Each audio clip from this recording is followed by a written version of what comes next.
नमस्कार दोस्तों, स्वागत है आपका अपने channel mentoring minds with Ajay Sharma के साथ। दोस्तों, हमारे लाइफ में बेसिक्स कितना मायने रखता है। यानी अगर हम समझें कि अगर हमें कंप्यूटर सीखना है तो बिना बेसिक के हम कंप्यूटर चला नहीं पाएंगे। उसी तरह से हमने जो साइकिल के बेसिक्स सीख लिए कि कब हमें ब्रेक अप्लाई करना है, कब हमें पैडलिंग करनी है, कब हमें अपने सीट से नीचे उतर जाना है। जब हम बेसिक्स जान लेंगे तो हमारे लिए साइकिलिंग आसान आसान हो जाती है, हमारे लिए स्विमिंग आसान हो जाती है, हमारे लिए हर खेल आसान हो जाता है। तो बिजनेस का खेल भी कुछ इसी तरह का होता है, जहाँ पर हमें बिजनेस के खेल यानी बिजनेस के बेसिक्स हमें समझने होते हैं। दोस्तों, आज हम समझेंगे फाइनल अकाउंट के बेसिक्स। यानी फाइनल अकाउंट को जब हम सॉल्व करते हैं, फाइनल अकाउंट के सम्स जिस तरह से हम सॉल्व करते हैं, ये हमें किस बेसिक के जरिए हमें सॉल्व करना चाहिए। तो आज हमारा पूरा फोकस होगा इन बेसिक्स के ऊपर। तो चलते हैं, देखते हैं आज के बेसिक्स में क्या कुछ खास बात है। दोस्तों, आप ऑब्जर्व करेंगे कि बिजनेस में जितने भी ट्रांजैक्शंस होते हैं, राइट, जैसे खरीदना, बेचना, purchase of goods, sale of goods, payment of electricity bill, या फिर पेमेंट ऑफ रेंट, या आप इंटरेस्ट रिसीव कर रहे हो, या आप कोई असेट खरीद रहे हो या असेट बेच रहे हो, सिमिलरली आप बिजनेस में लोन लेते हो, ये सभी ट्रांजैक्शंस को हम रिकॉर्ड करते हैं with the help of accounting documents. Accounting documents को हम अकाउंटिंग वाउचर्स भी कहते हैं। ये अकाउंटिंग वाउचर्स हमें मदद करते हैं बिजनेस में ट्रांजैक्शंस को रिकॉर्ड करने के लिए। और हमें ये भी पता है कि ये अकाउंटिंग डॉक्यूमेंट्स के बिना हम जर्नल एंट्री पोस्टिंग नहीं कर सकते। Obviously, we have to follow the guidelines laid by accounting standards. हमारे इंडियन अकाउंटिंग स्टैंडर्ड्स में क्लियरली लिखा गया है कि बिना प्रोविजंस यानी बिना बेसिक अकाउंटिंग डॉक्यूमेंट्स के हमें एंट्री नहीं लिखनी चाहिए। तो हम अकाउंटिंग डॉक्यूमेंट्स के सारे जर्नल एंट्रीज पास करते हैं, देन लेजर पोस्टिंग्स करते हैं, एंड लेजर पोस्टिंग्स के बाद हम ट्रायल बैलेंस बनाते हैं, ये चेक करने के लिए कि जो हमने पोस्टिंग करी वो सही है या गलत। अगर गलत है तो हम उसे रेक्टिफाई करेंगे, हम उसे फाइंड आउट करेंगे गलती कहाँ हुई, एंड अकॉर्डिंगली उसे सॉल्व किया जाएगा। एंड बाद में कहीं जाकर के प्रिपेयर होता है फाइनल अकाउंट। तो हमें समझ में आया ये 7 इंपॉर्टेंट स्टेप्स फॉलो किए जाते हैं फाइनल अकाउंट बनाने के लिए। पहले बिजनेस ट्रांजैक्शंस, आगे journal, ledger posting, trial balance, rectification and final account. तो देखते हैं फाइनल अकाउंट को बनाने के लिए आपको किन किन चीजों की जरूरत पड़ती है और हमें किस तरह से इन चीजों का ध्यान रखना है। ठीक है, सबसे पहला base for preparing final account. याद रहे, फाइनल अकाउंट बनाने के लिए हमें 2 इंपॉर्टेंट बेस की जरूरत पड़ती है। पहला होता है ट्रायल बैलेंस यानी करेक्ट ट्रायल बैलेंस, और दूसरा होता है एडजस्टमेंट्स। तो हमें बिजनेस में ट्रायल बैलेंस यानी जब भी सम हमारे सामने आएगा हमें ट्रायल बैलेंस दिया जाएगा, और इस ट्रायल बैलेंस के हमें कुछ इफेक्ट्स के, कुछ रूल्स को ध्यान रखना है। ट्रायल बैलेंस किस तरह से दिखाई देगा? मान लीजिए इस तरह से हमारे सामने क्वेश्चन है। इस क्वेश्चन में हमें जो एट द सेंटर दिया गया है वो है ट्रायल बैलेंस। हमारे क्वेश्चन के हमेशा 3 पार्ट्स होंगे, एक है टाइटल पैराग्राफ, ट्रायल बैलेंस और एडजस्टमेंट्स।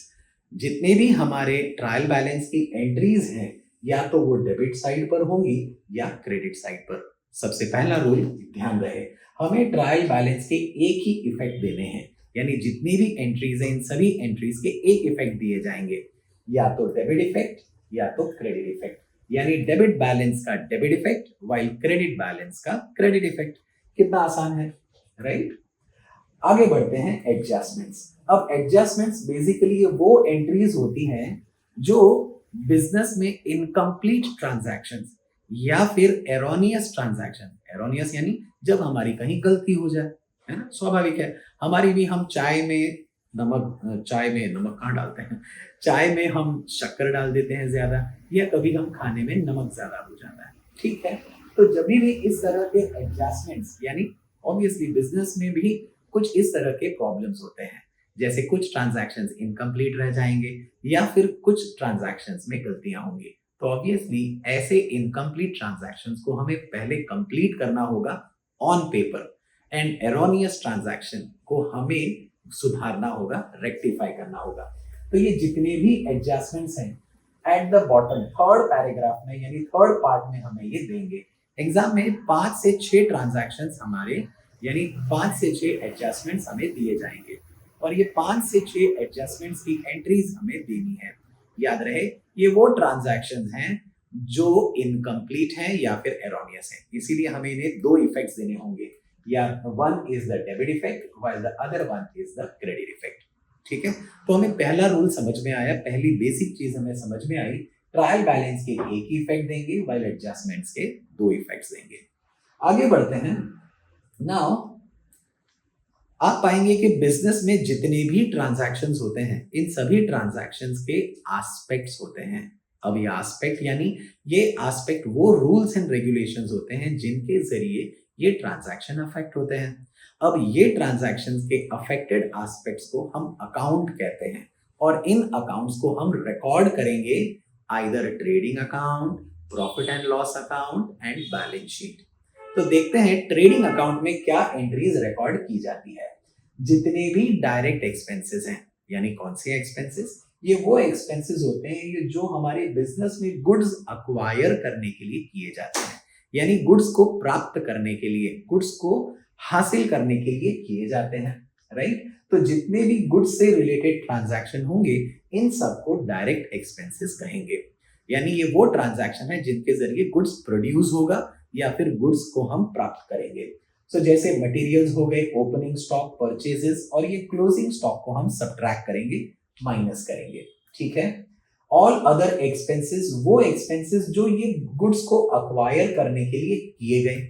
एग्जाम्पल जैसे कैरेज, यानी हमने ट्रक ड्राइवर को कैरेज चार्जेस पे किए। उसी तरह से इंपोर्ट ड्यूटी, जब हम गुड्स इंपोर्ट करते हैं फॉरेन कंट्री से, रॉ मटेरियल हुआ या फिनिश्ड गुड्स हुए, जो भी हुए, राइट, वो गुड्स जो हमने इंपोर्ट करे उनको हमें कस्टम ड्यूटी पे करना होता है, डॉक चार्जेस पे करना होता है। और ऑब्वियसली जब आप ये इंपोर्ट करोगे तो एक दो यूनिट में तो हम परचेज करेंगे नहीं, हम इन्हें लार्ज क्वांटिटी में परचेज करेंगे, तो तब आपको पे करना होगा फ्रेट चार्जेस। ठीक है, सो ये वो खर्चे हैं जो गुड्स अक्वायर करने के लिए, गुड्स को हासिल करने के लिए किए जाते हैं, इसलिए इन्हें भी डायरेक्ट एक्सपेंसेस कहते हैं। सिंस ये डायरेक्ट एक्सपेंसेस बेसिकली फैक्ट्री में प्रोसेस होते हैं या हम गोडाउन रखते हैं, उन गोडाउन में हम सिर्फ ये स्टॉक करके रखते हैं, इसीलिए वहां पर भी कुछ खर्च होते हैं। उन सभी को हम फैक्ट्री ओवरहेड्स या फैक्ट्री एक्सपेंसेस कहते हैं। एग्जाम्पल के तौर पर वेजेस, ये जो भी वर्कर्स हैं, जैसे ये गुड्स को पैक करेंगे या गुड्स को अच्छे से रैप करके बॉक्स बना करके रखेंगे, तो ऑब्वियसली जब ये वर्कर्स हमारे यहाँ काम करने के लिए आएंगे तो ये फ्री में तो काम करेंगे नहीं, हमें इन्हें प्रोवाइड करना होगा वेजेस, तो हम इन्हें वेजेस प्रोवाइड करेंगे। हो सकता है कि कुछ प्रोसेसिंग की जरूरत हो, कोई मशीन्स हमने यूज की हो फैक्ट्री में ताकि हम हमारे गुड्स को और प्रोसेस कर सकें, तब हमें पावर एंड फ्यूल की जरूरत पड़ेगी, फैक्ट्री का रेंट देना होगा, फैक्ट्री की इलेक्ट्रिसिटी बिल पे करनी होगी, और हो सकता है हीटिंग और लाइटिंग की हमें व्यवस्था करनी होगी। सो हीटिंग एंड लाइटिंग से रिलेटेड जो भी खर्चे होंगे वो सब फैक्ट्री एक्सपेंसेस कहलाएंगे। याद रहे ये सभी खर्चों को हम रिकॉर्ड करेंगे ट्रेडिंग अकाउंट के डेबिट साइड पर, एक्सेप्ट ये क्लोजिंग स्टॉक। सो किस तरह से लिखा जाएगा आप ऑब्जर्व करेंगे, ट्रेडिंग अकाउंट के डेबिट साइड पर हम लिखेंगे ओपनिंग स्टॉक, परचेजेस एंड सभी खर्चे, वाइल सब्ट्रैक्ट करने के लिए हम क्लोजिंग स्टॉक को क्रेडिट साइड पर लिखेंगे। कितना आसान, राइट। तो सभी खर्चों को डेबिट साइड पर लिखा जाएगा क्योंकि trading account is a nominal account, और नॉमिनल अकाउंट का सिंपल सा रूल है debit all expenses and losses while credit all incomes and gains. तो अब कौन सी इनकम होती है हमारे बिजनेस में, तो आप पाएंगे कि बिजनेस में बेसिकली एक ही डायरेक्ट इनकम होती है और वो है सेल ऑफ गुड्स। जो भी गुड्स हमने अक्वायर किए, ये अक्वायर करने के बाद आप इन्हें बेचोगे भी तो, है ना, हम इन्हें बेचेंगे at a higher price which is called as selling price. तो जब हम सेलिंग प्राइस पर इन्हें बेचेंगे तो ये सेल्स बन जाएगी हमारे लिए इनकम। याद रहे ये भी गुड्स से रिलेटेड है, इसीलिए हम इसे रिकॉर्ड करेंगे ट्रेडिंग अकाउंट में, लेकिन क्रेडिट साइड पर। सो देखिए ट्रेडिंग अकाउंट के क्रेडिट साइड पर हमने लिख दिया by sales. So sales is the only income recorded in trading account on credit side. ये स्टेटमेंट हमें याद रखना है। आगे बढ़ते हैं। ये तो हमने गुड्स अक्वायर कर लिए, यानी गुड्स हमारे पास आ चुके हैं। अब गुड्स आने के बाद हम क्या करेंगे, हम ये गुड्स बेचेंगे। अब ऑब्वियसली गुड्स बेचने के लिए आपको कुछ ना कुछ काम करने होंगे। तो जो भी एक्सपेंसेस या जो भी इनकम, इनकम तो छोड़ दीजिए, जितने भी बिजनेस में एक्सपेंसेस होते हैं प्रोडक्ट बेचने के लिए, राइट, उन्हें हम इनडायरेक्ट एक्सपेंसेस कहेंगे। So indirect expenses are basically those expenses which are incurred for selling the goods. ठीक है साहब, तो कौन से खर्चे हैं, जैसे प्रोडक्ट बेचने के लिए हमें एडवर्टाइज करना होगा, हमें एजेंट को यानी हमारे सेल्समैन को कमीशन देना होगा, कस्टमर्स को हमें डिस्काउंट देना होगा, बिकॉज डिस्काउंट का नाम सुन करके राइट कस्टमर्स को काफी अट्रैक्शन फील होता है। और carriage outward, carriage is nothing but transportation expense. ये ट्रांसपोर्टेशन एक्सपेंस इसीलिए हम करेंगे ताकि हम प्रोडक्ट कस्टमर के घर तक पहुंचा दें। ठीक है, ये सभी सेलिंग से रिलेटेड खर्चे हैं, इन सभी में गुड्स जा रहा है। ठीक है, ऑफिस से रिलेटेड खर्चे, हमें पता है कि कस्टमर्स जब भी आएंगे वो फैक्ट्री में नहीं ऑफिस में आएंगे, इसीलिए हमें ऑफिस को बकायदा अच्छे से मैनेज करना होगा। और ऑब्वियसली ऑफिस में हमें ऐसे एम्प्लॉय रखने होंगे जो अपना दिमाग का इस्तेमाल करें और हमारे प्रोडक्ट को बेचें। तो कौन से खर्चे होंगे ऑफिस में, ऑफिस का रेंट देना होगा, ऑफिस की इलेक्ट्रिसिटी बिल पे करनी होगी, हमें स्टेशनरी जो ऑफिस में जरूरत पड़ती है, और ऑब्वियसली सैलरी, यानी इन एम्प्लॉयज को हमें सैलरी प्रोवाइड करनी होगी। कभी कभी हम बिजनेस में फाइनेंशियल एक्सपेंसेस यानी फाइनेंस को बिजनेस में अक्वायर करते हैं, और उस अक्वायर करने में हमें कुछ ना कुछ खर्च करने पड़ते हैं। Example, bank loan. जब हम बैंक से लोन लेंगे तो क्या बैंक हमें ये लोन फ्री ऑफ कॉस्ट देगी? तो इसका जवाब आएगा नहीं, बैंक तो इस पर इंटरेस्ट चार्ज करेगी। हमारे लिए ये जो इंटरेस्ट है वो हमारे लिए फाइनेंशियल एक्सपेंस है। सो फाइनेंशियल एक्सपेंस जैसे इंटरेस्ट ऑन लोन, या फिर इंटरेस्ट ऑन बैंक ओवरड्राफ्ट, या फिर कोई ऐसा एक्सपेंस जिसकी वजह से हमारा नुकसान हो गया हो, लॉस बाय फायर, गुड्स जल गया या गुड्स चोरी हो गया, राइट, ये सभी खर्चों को इनडायरेक्ट एक्सपेंसेस कहते हैं, और ये सभी इनडायरेक्ट एक्सपेंसेस लिखे जाते हैं प्रॉफिट एंड लॉस अकाउंट में। याद रहे, प्रॉफिट एंड लॉस अकाउंट एक नॉमिनल अकाउंट है, इसीलिए हम इन्हें रिकॉर्ड करेंगे डेबिट साइड पर, क्योंकि debit all expenses and losses. अब आगे देखते हैं बिजनेस में किस तरह की इनकम्स होती हैं। बिजनेस में दो तरह की इनकम्स होती हैं, यानी कौन सी, वो इनकम जो बिजनेस से रिलेटेड हो, इन्हें हम कहेंगे ऑपरेटिंग इनकम, और दूसरी इनकम होती है नॉन ऑपरेटिंग। ऑपरेटिंग इनकम के अंदर बिजनेस से रिलेटेड इनकम जैसे discount received and commission received. हमने कस्टमर से, हमने सप्लायर से गुड्स खरीदे, अब ऑब्वियसली जब हम सप्लायर से गुड्स खरीदेंगे तो हमें पैसे चुकाने हैं, हमने पैसे कम चुकाए क्योंकि हमें डिस्काउंट मिला, सो ये discount will become our income. उसी तरह से हमने किसी के लिए काम कर दिया तो हमें मिल गए पैसे, इन्हें हम कहेंगे commission receive. Non operating income यानी वो इनकम जो हमारे बिजनेस से रिलेटेड नहीं है। एग्जाम्पल के तौर पे हमारी प्रॉपर्टी है और वो प्रॉपर्टी हमने भाड़े पर दे दी, तो जब हम भाड़े पर ये प्रॉपर्टी देंगे तो हमें मिलेंगे रेंट, इन रेंट को हम नॉन ऑपरेटिंग इनकम कहेंगे। So rent receive. उसी तरह से हमने अपने पैसे इन्वेस्ट किए जिस पर हमें इंटरेस्ट मिला, हमें डिविडेंड मिला क्योंकि हमने शेयर्स खरीद लिए, उन्हीं इन्वेस्टमेंट करके यानी वही पैसे इन्वेस्ट करके हमें डिविडेंड मिला। और profit on sale of asset, यानी हमने कोई एसेट बेची, जो एसेट की कीमत कम थी हमें उसे ज्यादा कीमत में बेच दी, डिफरेंस अमाउंट हमारे लिए प्रॉफिट हो गया। तो इस तरह से हमें ऑपरेटिंग इनकम और नॉन ऑपरेटिंग इनकम जो भी बिजनेस में मिलेगी हम इसे रिकॉर्ड करेंगे प्रॉफिट एंड लॉस अकाउंट के क्रेडिट साइड पर, क्योंकि हमें पता है debit all expenses and losses while credit all incomes and gains. ठीक है, तो कितना अच्छा है, कितनी अच्छे से हमें समझ में आया। ये रूल जब हम फॉलो करते हैं तो हमारे लिए चीजें आसान हो जाती हैं। आगे बढ़ते हैं। बिजनेस में कुछ तो भी असेट होते हैं, जैसे उदाहरण के तौर पर बिजनेस मशीन्स खरीदती है, बिजनेस फर्नीचर यूज करती है, बिजनेस कंप्यूटर का इस्तेमाल करती है, या फिर बिजनेस में कोई हम मोटर वैन का इस्तेमाल करते हैं डिलीवरी करने के लिए। ये सभी हमारे लिए असेट होते हैं। तो यानी देखा जाए तो बिजनेस में असेट वो चीजें होती हैं जो हमारी प्रॉपर्टी हैं। सो जितने भी बिजनेस में हमारी प्रॉपर्टी है, इन प्रॉपर्टी को हम असेट्स कहेंगे। Any amount receivable from customer, कोई भी रुपए जो हमें रिसीव करने बाकी हैं, जैसे कमीशन मिलना बाकी है, इंटरेस्ट मिलना बाकी है, रेंट मिलना बाकी है, राइट, डेटर्स पैसे रिकवर करने बाकी हैं, ये सभी हमारे लिए असेट कहलाएंगे।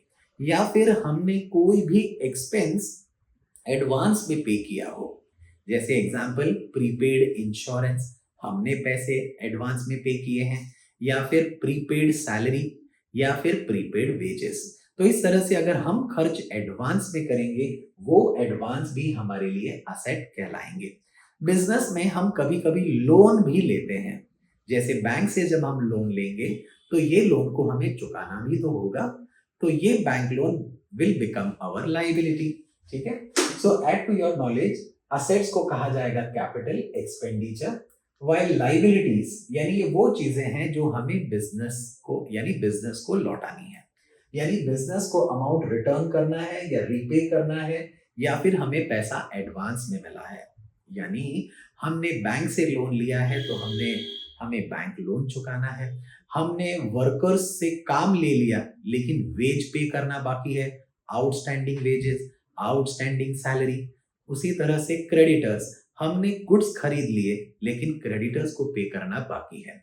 ये सभी के सभी लायबिलिटीज को हम कैपिटल रिसीट्स कहेंगे। तो हमें सिंपल सी बात समझ में आई, जितने भी असेट हैं उन्हें कैपिटल एक्सपेंडिचर कहा जाता है क्योंकि इसमें पैसे जाते हैं, और इन सभी केस में या तो पैसे बिजनेस में रिटेन रह जाते हैं या आते हैं, इसीलिए हम इन्हें कैपिटल रिसीट्स कहते हैं। इन कैपिटल एक्सपेंडिचर और कैपिटल रिसीट्स को हम रिकॉर्ड करेंगे बैलेंस शीट में। सो बैलेंस शीट में लिखा जाता है liabilities on left side, right, और लेफ्ट साइड में हम capital, bank loan, loan from Sharad, या कोई भी एग्जांपल हम ले लेते हैं क्रेडिटर्स, इन सबको हम रिकॉर्ड करेंगे। सभी असेट्स जैसे fixed assets, current assets, fictitious asset, any how जो भी असेट होते हैं वो हम राइट साइड पर बैलेंस शीट के तरफ में लिखते हैं। ठीक है, सो फिक्स्ड असेट जैसे trademark, building, furniture, computer, investments जैसे हमारे फिक्स डिपॉजिट हमने करे, या हमने कोई शेयर्स खरीद लिए, या फिर बॉन्ड्स खरीद लिए, या जो भी तमाम तरह के हम इन्वेस्टमेंट्स करते हैं, वो सभी इन्वेस्टमेंट्स को हम असेट साइड पर यानी राइट साइड पर लिखेंगे। कभी कभी तो हम भी लोन प्रोवाइड करते हैं किसी को। करंट असेट्स जैसे हमारे लिए स्टॉक ऑफ गुड्स हुए, debtors, bank balance, cash balance जो हमेशा फ्लक्चुएट होते हैं यानी चेंज होते रहते हैं, ऐसे सभी असेट्स को हम राइट साइड पर लिखते हैं। तो किस तरह से रिकॉर्ड किया जाएगा, हम इन्हें रिकॉर्ड करेंगे बैलेंस शीट के राइट साइड पर, वाइल लायबिलिटीज को रिकॉर्ड करेंगे लेफ्ट साइड पर। याद रहे, एक सिंपल सा रूल है जिसे हम अकाउंटिंग इक्वेशन कहते हैं, asset minus liability is equal to capital. ठीक है, या फिर asset is equal to liability plus capital, कैसे भी करें हमारे सामने आंसर आएगा। बैलेंस शीट में हम राइट साइड पर लिखेंगे असेट्स, क्योंकि राइट डिनोट करता है हमारी स्ट्रेंथ, इसीलिए राइट साइड पर लिखा जाता है असेट्स को, वाइल लेफ्ट साइड पर लिखा जाता है लायबिलिटीज को, और जो भी वर्किंग होगी वो हम वर्किंग नोट के तौर पर दिखाएंगे। तो हमें समझ में आया कि किस तरह से हम ट्रेडिंग अकाउंट को रिकॉर्ड करते हैं, यानी ट्रेडिंग अकाउंट में कौन सी एंट्रीज आएंगी, ये वो एंट्रीज आएंगी जो बिजनेस में गुड्स अक्वायर करने के लिए, या फिर फैक्ट्री में कोई ऐसे खर्च जो हम गुड्स को और ब्यूटीफाई करने के लिए और इंप्रूव करने के लिए खर्च करते हो। सो वो सभी खर्चे हम डेबिट साइड पर लिखते हैं। खाली एक ही इनकम ट्रेडिंग अकाउंट में लिखी जाती है, दैट इज सेल्स। बाकी सभी इनकम हम क्रेडिट साइड पर लिखेंगे, प्रॉफिट एंड लॉस। जो भी पैसा अदर देन सेल्स मिलेगा हम उन्हें क्रेडिट साइड पर लिखेंगे, वाइल डेबिट साइड पर हम वो खर्च लिखेंगे जो प्रोडक्ट बेचने के लिए जरूरी है। एंड लास्टली बैलेंस शीट में हम लिखेंगे असेट्स एंड लायबिलिटीज, राइट। तो दोस्तों हमें समझ में आया कि बेसिक्स किस तरह से होते हैं, यानी अकाउंट्स के लिए, फाइनल अकाउंट के लिए बेसिक कितने मायने रखते हैं। एक बार ये बेसिक्स हमारे दिमाग में बैठ जाए, अगर ये कंसेप्ट हमारे क्लियर हो जाए, तो हमें अकाउंट सॉल्व करना काफी आसान हो जाएगा। तो दोस्तों लाइफ में बेसिक्स पर फोकस करें, अपने आप को इंप्रूव करें, अपने आप को स्ट्रॉन्ग करें। ठीक है, सो दोस्तों अगले वीडियो में हम मिलेंगे। इस वीडियो को आप जरूर लाइक, सब्सक्राइब और शेयर कीजिए। तब तक के लिए टेक केयर।